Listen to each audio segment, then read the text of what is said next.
E eu gostaria de compartilhar com você tudo aquilo que Deus tem para você nessa noite. O meu desejo nessa noite é sair daqui com você extraindo tudo que Deus tem para você viver nesse ano de 2025. Então eu peço a sua atenção, eu peço 100% da sua concentração. Eu creio que o Senhor quer falar algumas coisas, talvez em cima de alguns textos que você já conhece, em cima talvez de alguma história que você já conhece, mas eu creio que o Senhor quer renovar o seu olhar, eu creio que o Senhor quer te dar ânimo novo, eu creio que é uma noite, talvez, do Senhor ressuscitar algumas coisas que acabaram morrendo perante alguns anos na sua vida. Então eu peço um pouquinho de paciência com você, vai ser talvez uma noite aí um pouquinho diferente, mas eu peço 100% da sua atenção. Feche seus olhos, vamos orar. Deus, nós te agradecemos, papai, por esse tempo de adoração. Nós cremos que o Senhor é quem está aqui.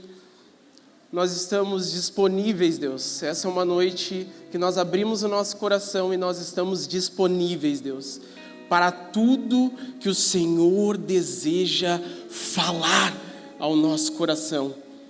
Nós estamos abertos, Senhor, para receber uma porção nova, para sermos direcionados em Ti.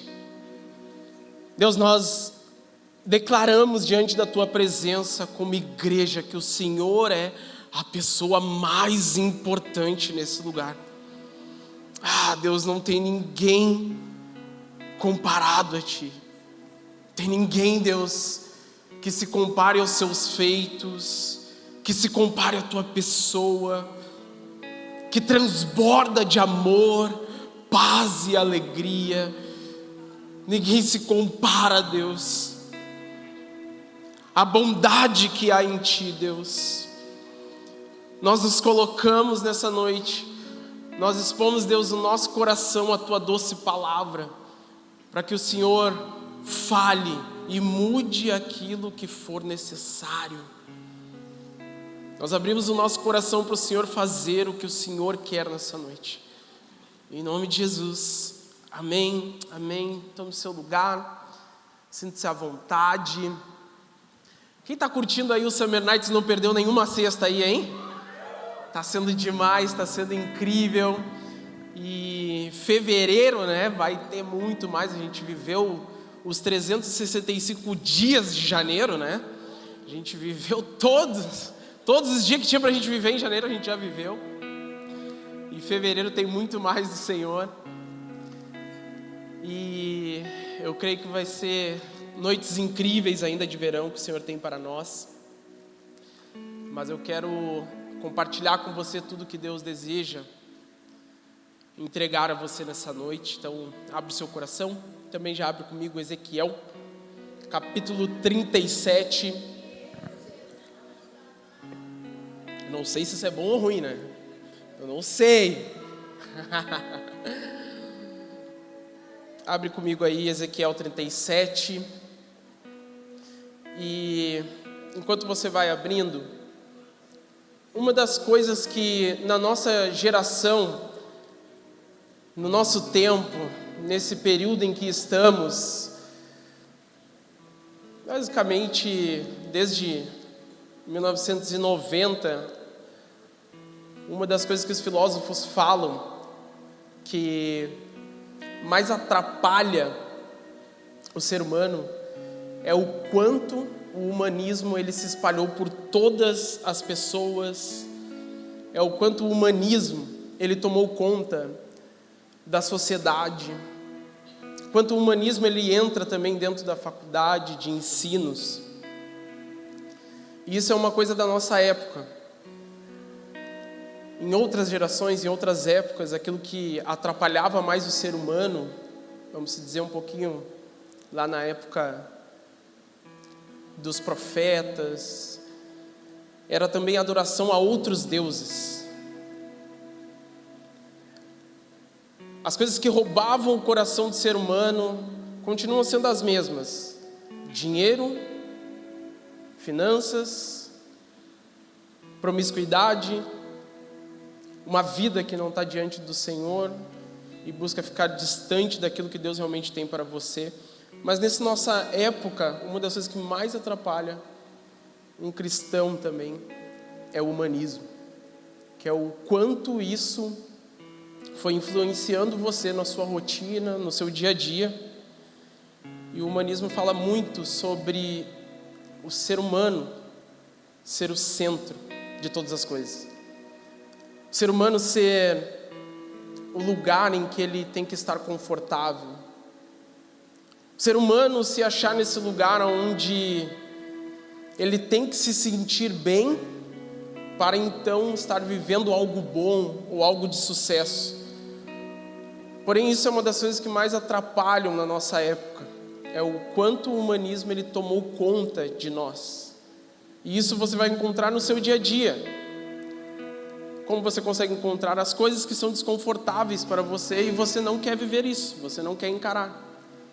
Tudo que gera um certo tipo de desconforto para você, e isso gera um incômodo, e você mesmo assim cede a esse desconforto, significa que você quer o seu bem próprio. E isso, de uma certa forma, é o quanto a filosofia do humanismo ela entrou já na sua vida. De uma maneira sutil, ela faz parte do seu dia a dia. E isso não é diferente de outros anos, de outras épocas, de outros períodos em que alguma coisa tentava atrair o coração do ser humano, buscando afastá-lo de Deus. O único detalhe é que nós temos que buscar ter discernimento para entender os tempos, entender as estações, entender aquilo que nós estamos realmente lutando contra. Caso contrário, a gente vai ter uma rotina dentro de tudo que a época, que o período, que essa estação, que esse tempo, ele nos vende. Porém, isso vai nos afastar do que Deus realmente tem para nós.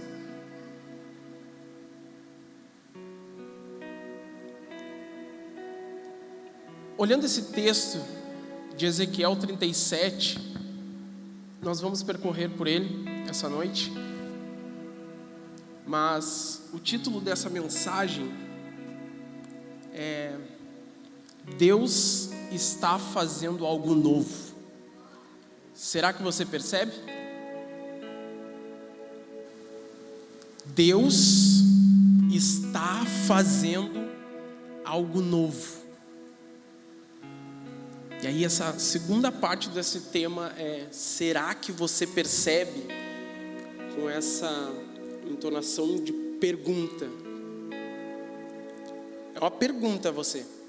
Será que você percebe esse algo novo que o Senhor está fazendo? Talvez em meio a tantas coisas que você já sabe, você já conhece. Talvez em meio a tantas palavras que você já recebeu.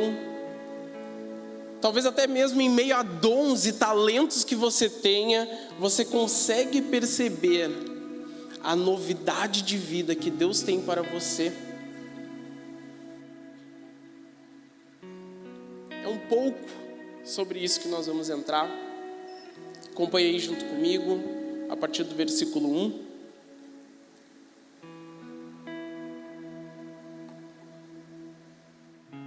Uma passagem bem conhecida pela maioria. Versículo 1: A mão do Senhor estava sobre mim, e pelo seu espírito ele me levou para o meio de um vale cheio de ossos. Ele me levou de um lado a outro entre eles, e pude ver que era enorme o número de ossos no vale, e que os ossos estavam muito secos. Ele me perguntou: Filho do homem, estes ossos poderão tornar a viver? Eu respondi: Ó soberano Senhor, só tu o sabes. Versículo 4: Então ele me disse: profetize a estes ossos e diga-lhes: ossos secos, ouçam a palavra do Senhor. Assim diz o soberano Senhor a estes ossos: farei um espírito entrar em vocês, e vocês terão vida. Porei tendões em vocês, farei aparecer carne sobre vocês e os cobrirei com pele. Porei um espírito em vocês e vocês terão vida. Então saberão que eu sou o Senhor. Versículo 7. Assim profetizei conforme a ordem recebida. Enquanto eu profetizava, houve um barulho, um chocalhar, de forma que ossos se juntaram, osso com osso. Versículo 8. Olhei e os ossos foram cobertos de tendões e de carne, depois de pele, mas não havia espírito neles. A seguir ele me disse: profetize ao espírito, profetize, filho do homem, e diga-lhe que assim diz o soberano Senhor: venha desde os 4 ventos, ó espírito, e sopre dentro desses mortos para que vivam. Versículo 10. Profetizei conforme a ordem recebida, e o espírito entrou neles, e eles receberam vida e se puseram em pé. Era um exército enorme. Ezequiel recebe uma visão da parte de Deus que reflete o estado em que a nação de Israel se encontrava, mortos espiritualmente, e eles ainda enfrentavam um período de exílio. Ezequiel é esse sacerdote que era filho de sacerdote, por anos foi instruído também a viver o sacerdócio, e quando ele completa 30 anos e iria começar a exercer o seu sacerdócio, os babilônicos, eles invadem, prendem os israelitas, eles vivem o período do exílio. O momento em que Ezequiel iria exercer o seu sacerdócio, indo para o templo, fazendo todas as funções que um sacerdote tinha, ele acaba sendo tirado, vamos se dizer, desse lugar, de exercer esse papel no templo.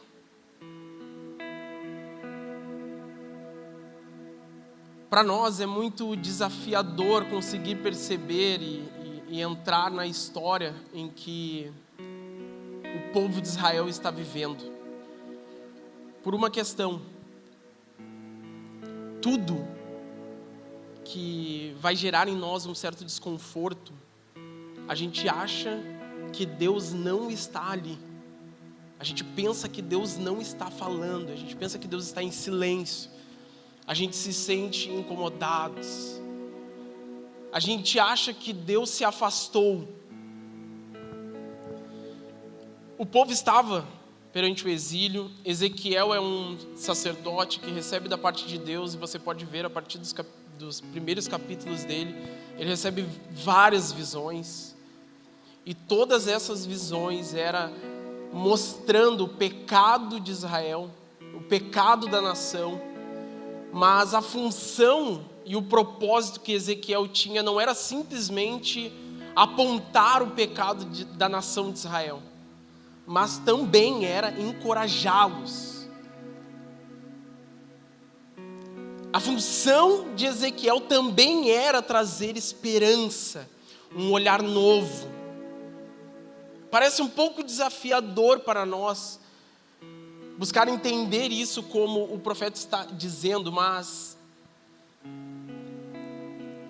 a realidade é que as coisas só mudam quando as circunstâncias melhoram, e nós, de alguma forma, temos isso muito entronizado em nós, no nosso dia a dia, que nós estamos vivendo algo novo a partir de uma promoção no trabalho, de um aumento de salário, das coisas que estão ao nosso redor, nada dando errado. Porém, a palavra de Deus vem a Ezequiel em meio a um período caótico, período de exílio, período de sofrimento, séculos que o povo não via Deus falando, somente falava com os profetas, somente falava com os sacerdotes. E a palavra de Deus está vindo para Ezequiel justamente em meio a esse momento. E nós precisamos entender isso. Deus age em qualquer situação. Deus age em qualquer circunstância. Deus não precisa que você esteja bem para que você consiga identificar que Ele está falando. O nosso Deus é um Deus presente, real, que está dia a dia junto com você. A realidade é que é muito ao contrário do que nós entendemos. É justamente nos momentos mais desafiadores que Deus mostra coisas diferentes a você, que Deus fala coisas específicas a você.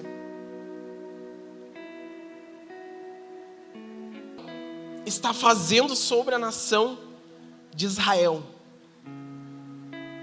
Ezequiel não está esperando, Deus não está esperando uma mudança de situação para então falar e declarar novidade de vida. A chamado a ser rei, ele estava cuidando do pasto de seus pais. Ele estava cuidando das ovelhas de seu pai. A circunstância atual de Davi, ele era o filho mais novo, ele era o filho caçula, que talvez dentro da família dele, os seus irmãos seriam talvez ungidos a rei, tinham uma característica melhor de ser ungidos a rei. Mas o que Deus faz? Deus faz o contrário. Deus unge o menor. Deus unge talvez aquele que aparentemente tem menos capacidade. Em meio a uma circunstância que talvez não era favorável se dizer que um menino seria rei. A gente tem outro exemplo também, alguns outros, né? Mas Abraão, quando foi chamado por Deus, Abraão ainda vivia numa terra pagã. E nesse lugar, ele e Sara não tinham as melhores condições, talvez para conseguir serem pais. Sara também era estéril. Não podia ter filhos. Mas foi justamente nesse momento, nesse lugar, que Deus declara a palavra sobre Abraão: eu farei de você pai de muitas nações. Vocês terão muitos filhos. Muitas famílias serão benditas a partir de vocês. Deus é especialista em fazer as coisas talvez muito contrária ao que nós estamos pensando, muito contrária às circunstâncias que você está vivendo. Deus, para agir, Ele não precisa que você mude a sua situação ao seu redor, que você esteja vivendo algo diferente, que você saia talvez de uma debilidade na sua saúde, que você seja curado, para daí então Deus falar com você nas circunstâncias mais desafiadoras da sua vida para falar. Entenda uma coisa, Deus quer falar com você agora. Deus quer falar com você hoje. Deus quer falar no meio da circunstância em que você está.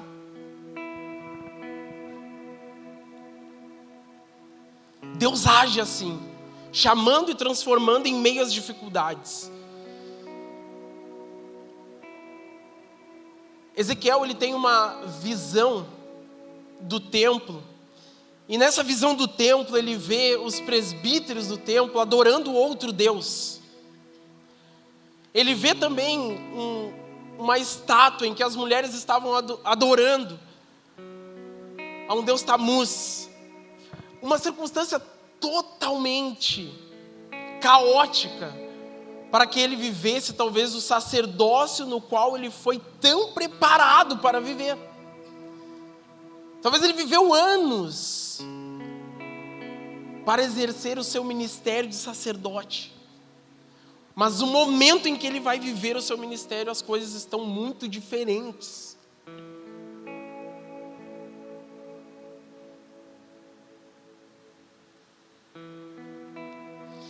Em Ezequiel 11, Deus promete ao povo de que estaria com eles no exílio e lhes daria um novo coração. Deus derrama uma palavra sobre o profeta, para o sacerdote, para dizer: eu vou remover o coração de pedra de vocês e vou colocar em vocês um coração de carne, um coração novo, um coração restaurado.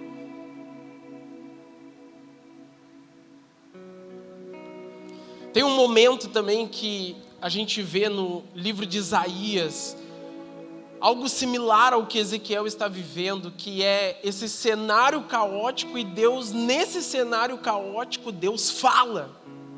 Em Isaías 43, o versículo 18 e 19, vocês conhecem esse texto, mas Deus fala a Isaías: esqueçam o que se foi, não vivam no passado, pois eu estou fazendo algo novo. Vocês não reconhecem? Essa é a pergunta que Deus usa também com Isaías. Vocês não reconhecem? Até no deserto vou abrir um caminho e riachos no ermo. O exemplo é fácil de se entender. Deserto é terra dura, é terra seca. E Deus está falando que no meio daquele cenário vai fazer fluir um rio. A visão que Ezequiel tem em Ezequiel 47, no capítulo 47, é de um rio fluindo do templo. E esse rio, conforme Ezequiel está olhando e entrando perante esse rio, é que esse rio vai dando nos seus tornozelos, vai chegando no momento que dá nos seus joelhos. Ezequiel vai entrando em meio a esse rio, e esse rio vai tomando conta dele, passa pela cintura, até ele dizer que não consegue mais caminhar, e somente se conseguiria passar a nado. Deus está mostrando para Ezequiel que o impossível é Deus quem faz. A presença de Deus é real em meio a qualquer cenário. A presença de Deus é nítida em meio a qualquer circunstância.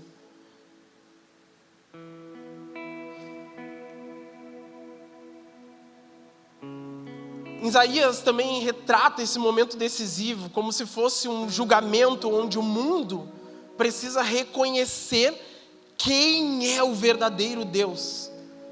Porque também estava acontecendo do povo adorar outros deuses. E o chamado de Deus ao povo de Israel, em meio a uma situação de perseguição, era que o povo pudesse testemunhar que há somente um Deus. E o mesmo Deus que continua fazendo as coisas novas.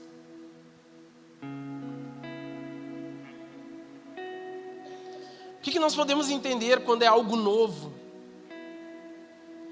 Pode ser um presente, pode ser talvez um lugar que você nunca acessou, pode ser um lugar nunca visitado, pode ser um dom espiritual dado por Deus a você e você nunca usufruiu disso. Quando nós recebemos algo novo, o sentimento é de alegria.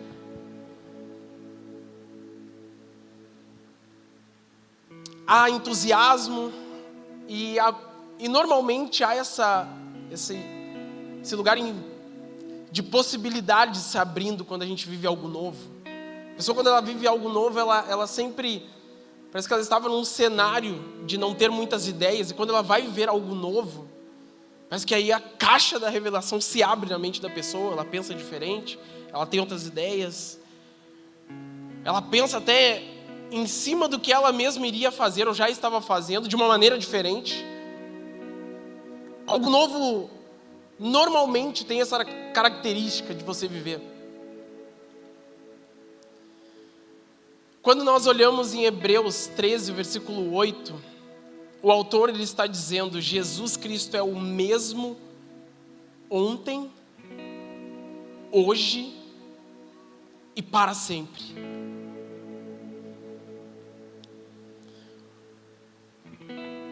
Myles Munroe, ele fala que Deus não começa nada que já não tenha terminado. E ele faz é meio que uma parafraseando algumas pregações dele e alguns temas que ele usava na sua pregação. E ele usava bastante essa característica que, abre junto comigo aí Isaías 46, versículo 9 e 10. Ele usava muito, percorria muito em cima dessa referência. Lembre-se das coisas passadas, das coisas muito antigas. Eu sou Deus e não há outro. Eu sou Deus e não há outro como eu. Desde o início faço conhecido, o que diz aí? O fim. Desde o início faço conhecido o fim. Desde os tempos remotos, o que ainda virá, eu digo, o meu propósito permanecerá em pé e farei tudo o que me agrada.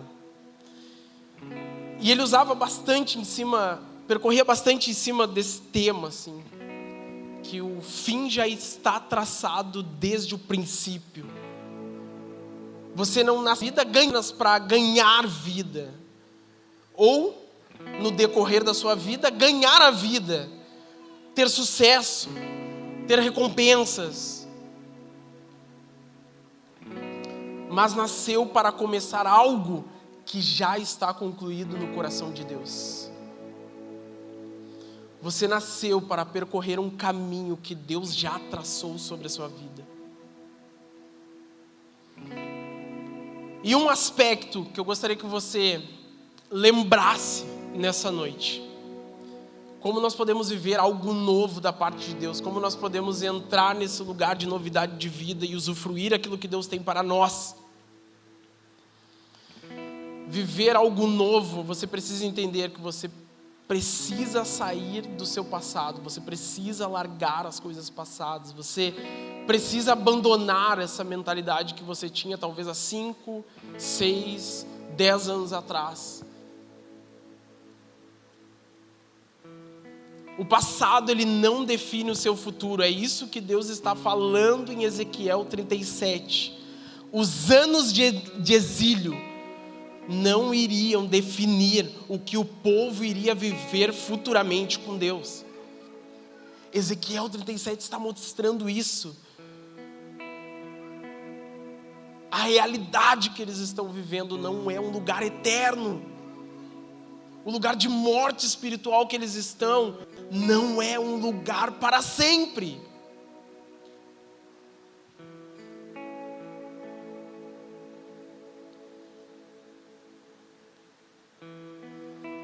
A preocupação, ela olha ao redor, o remorso olha para trás. Mas viver o novo de Deus é olhar para cima, é olhar para frente, é olhar para o autor e consumador da nossa fé. É olhar para aquele que estabelece todas as coisas. É entender que, assim como Deus declarou sobre Jeremias no capítulo 29, pois sou eu que tenho os planos para vocês. Planos de fazer bem, planos de prosperar, e não planos de fazer mal. É ser alinhado com os planos do Senhor, é alinhar o seu coração ao coração do Senhor, é alinhar os seus desejos aos desejos que o Senhor tem. É sair desse lugar em que a sua mente te coloca constantemente, de olhar para trás, de olhar para o passado, de te segurar nesse lugar.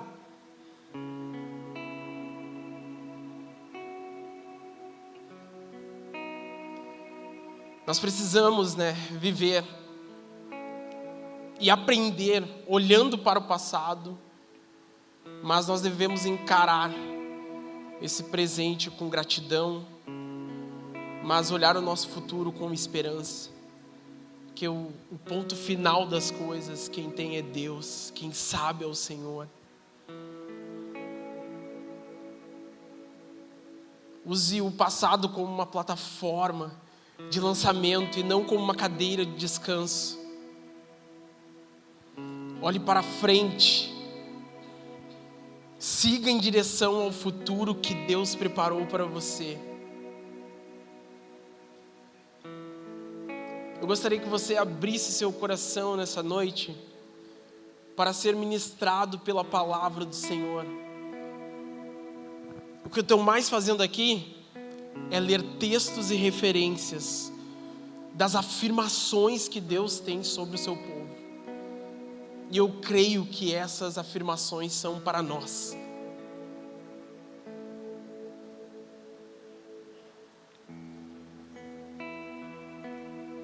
Ezequiel 37 está falando sobre o Vale dos Ossos Secos e está mostrando ao povo e à nação de Israel que vai acontecer sim um tempo de ressurreição. A morte espiritual deles não será eterna. Ezequiel 37, no versículo 3, está Deus perguntando a Ezequiel: filho do homem, estes ossos poderão tornar a viver? Deus repetidamente no livro de Ezequiel, tudo que ele faz, tudo que ele está falando é mostrar a Ezequiel que em meio a exílio, Deus está presente. Deus está junto. Deus está próximo.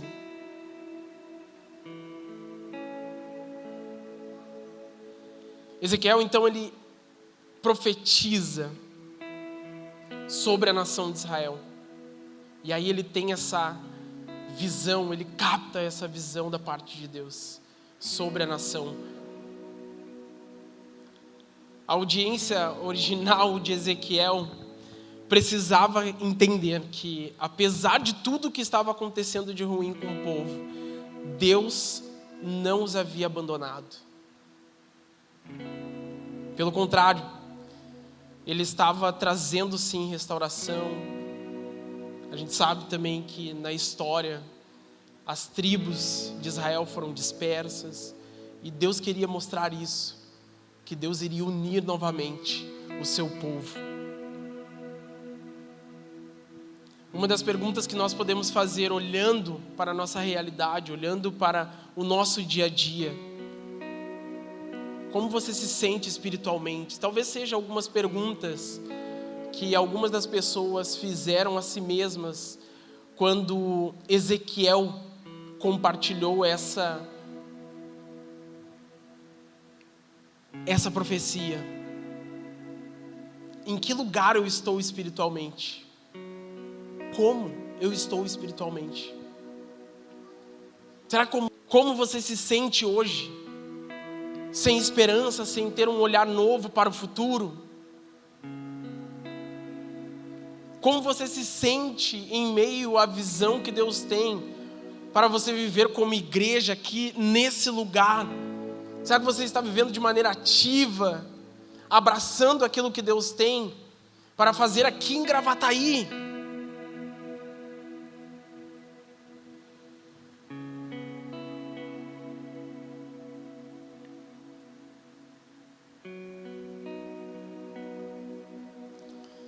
Ezequiel, em meio a essa pergunta, ele responde com fé.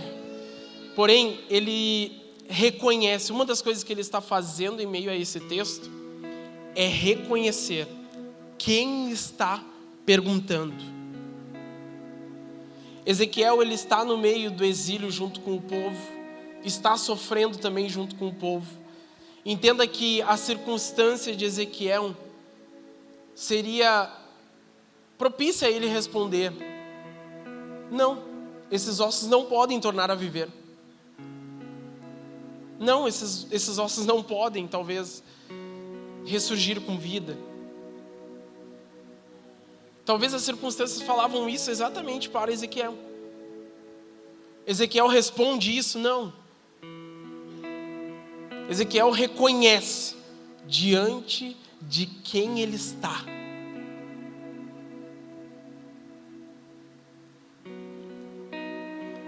Viver o novo que Deus tem, nós precisamos, assim como usa algum termo ali no Novo Testamento de que fala sobre o espírito de ousadia. Para nós vivermos o novo de Deus, nós precisamos buscar ter o espírito de ousadia. Ousadia no Novo Testamento significa capacidade de enxergar o futuro em meio às dificuldades. O vale de ossos secos representa um tempo de ressurreição e restauração para Israel. Deus não havia abandonado o seu povo. Nós podemos ver esses textos com espírito de ousadia, com esse termo, em 2 Timóteo, capítulo 1, versículo 7.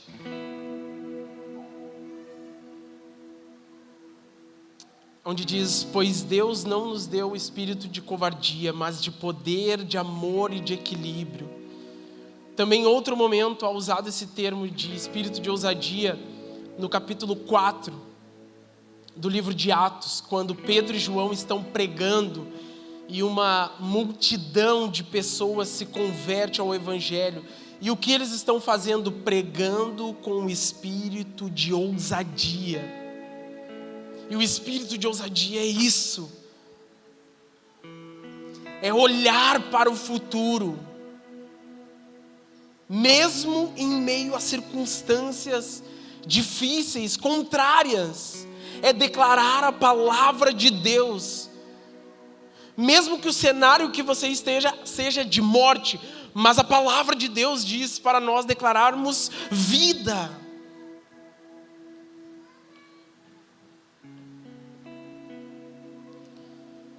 Em Isaías, capítulo 48, versículo 35, fala, e repete em vários momentos também, e no livro de Ezequiel também fala bastante sobre isso, até mesmo antes do texto de Ezequiel 37, Deus repetia constantemente para o povo: o Senhor está aqui. Deus repetia constantemente isso: Deus está aqui, Deus está presente, Deus está junto, Deus está perto, Deus não abandonou.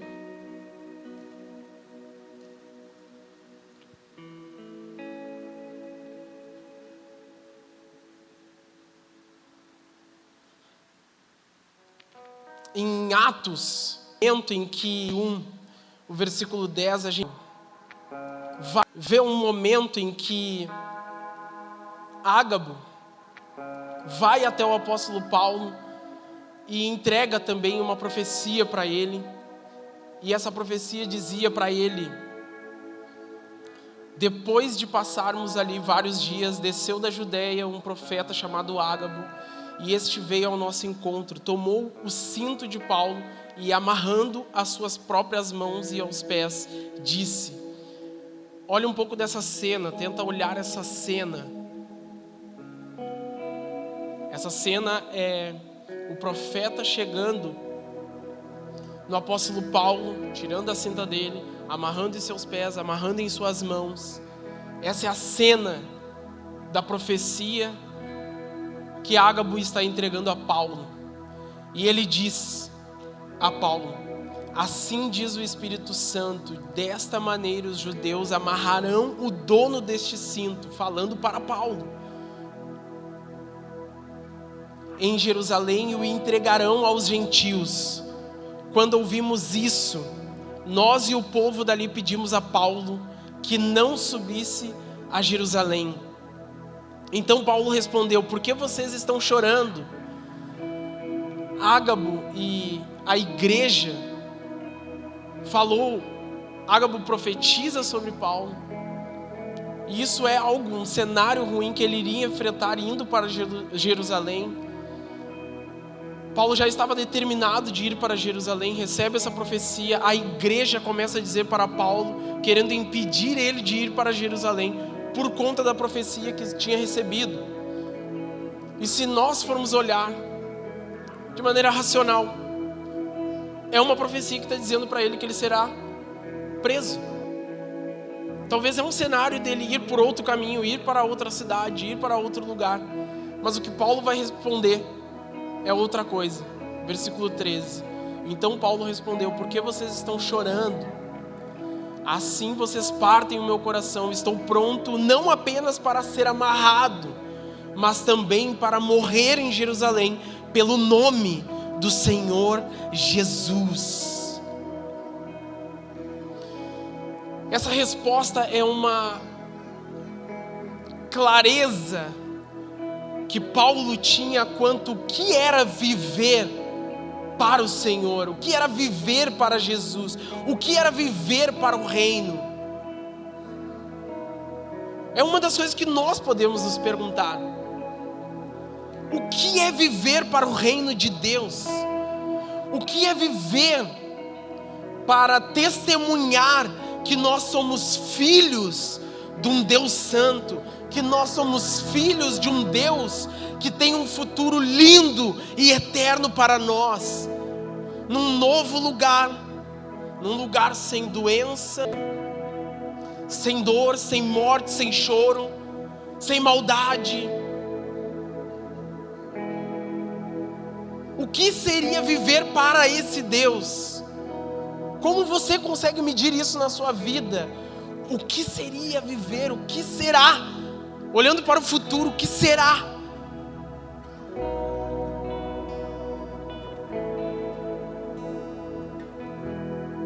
O que você deve estar fazendo? Como você deve estar fazendo? Olhando para o futuro. Paulo não deixa de ir. Paulo não muda a sua rota.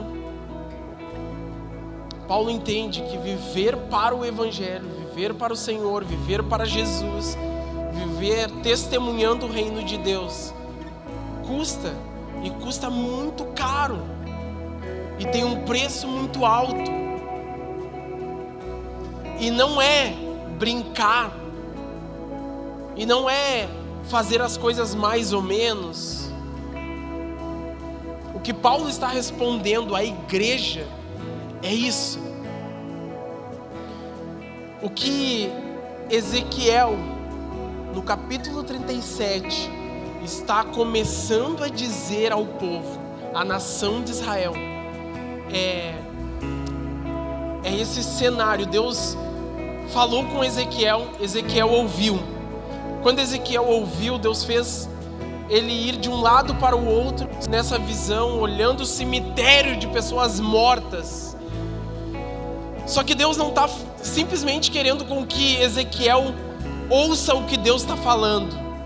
Deus não está dizendo isso para Ezequiel: olha, agora tu vai ouvir o que eu estou te dizendo, você vai absorver, vai ficar isso com você, você vai guardar isso. O que Deus está fazendo com Ezequiel é... Entenda que o futuro, ele é um lugar. O futuro é meio desafiador você continuar nesse lugar pensando que o futuro é um tempo, porque senão você sempre passa horas do seu dia, passa um mês, você sempre acha que está perdendo tempo, né? As coisas no reino, elas muito mais funcionam que o futuro é um lugar, então eu me apodero disso. Por isso que as escrituras, elas têm muito esse tipo de palavras que estão lá na frente, que estão anos na frente, mas quando você se apodera dessa palavra, você está no futuro. Então isso não te limita no seu tempo e espaço. Deus não age também dentro de tempo e espaço. Deus, Ele age fora disso. O tempo de Deus é diferente. Então o futuro é um lugar para nós irmos. O que Deus está fazendo com Ezequiel é isso. Ezequiel, agora eu preciso que você profetize. E quando Ezequiel vai profetizar, Ezequiel não está profetizando algo de si mesmo. Ezequiel não vai repetir palavras que ele pensou no seu dia a dia, que ele está declarando pessoalmente, sozinho. Não, Ezequiel começa a profetizar as palavras que o Senhor mesmo havia dito. Em cima disso ele começa a profetizar. E esse é um lugar que nós devemos viver. O meu chamado para você nessa noite é você viver nesse lugar de declaração para o seu 2025, em que você profetiza as palavras do Senhor sobre a sua vida, em que você declara a novidade de vida que Deus tem para você. Não algo que você planejou, assim como diz também em Jeremias, no capítulo 29. Pois sou eu que tenho planos para você. Planos bons, de fazer prosperar, de ir adiante, de olhar para frente. Quero pedir para vocês se colocar de pé, mas eu gostaria que você já fechasse os seus olhos. E eu gostaria que você, a partir de agora, olhasse o seu 2025. E eu gostaria que você, a partir de hoje, declarasse a palavra de Deus sobre o seu 2025. Deus tem novidade de vida para o seu 2025, para mudar todo o cenário. Deus não precisa que você aumente o seu salário para daí então você prosperar no Senhor. Deus tem uma vida plena para você. Uma vida plena é você ser completo em Deus, a tal ponto que você não precisa de mais nada, porque Deus é suficiente. Declare algumas palavras sobre o seu 2025, dizendo: não desista, não se entregue, não se deixe abater pelas dificuldades. Deus tem um propósito para você. Sabe, levante a sua cabeça. Deus quer te usar sim. Creia que Ele quer te usar para a glória dEle.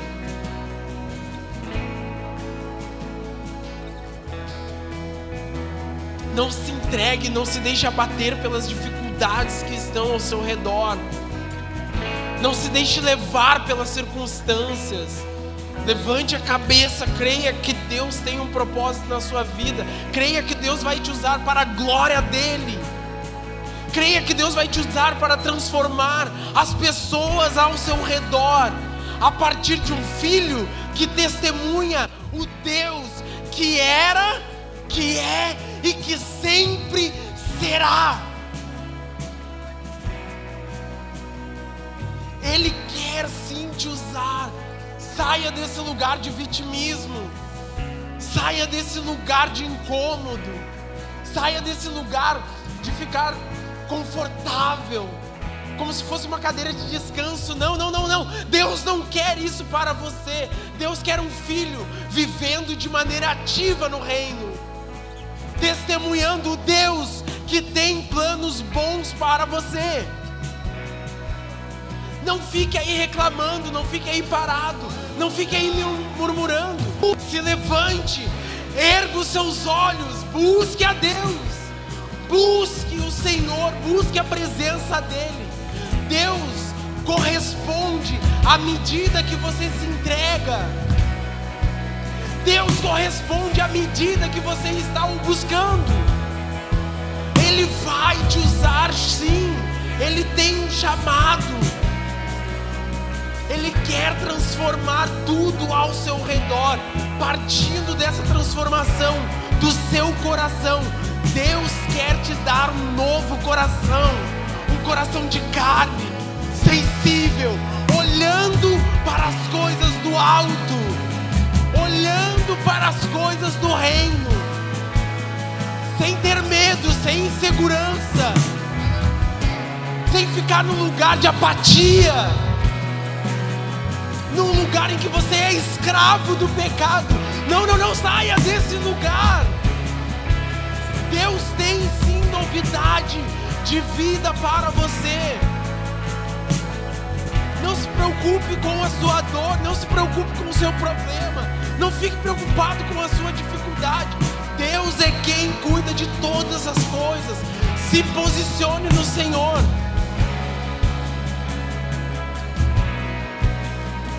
Declare a palavra sobre a sua vida. A partir de hoje, profetize sobre a sua vida.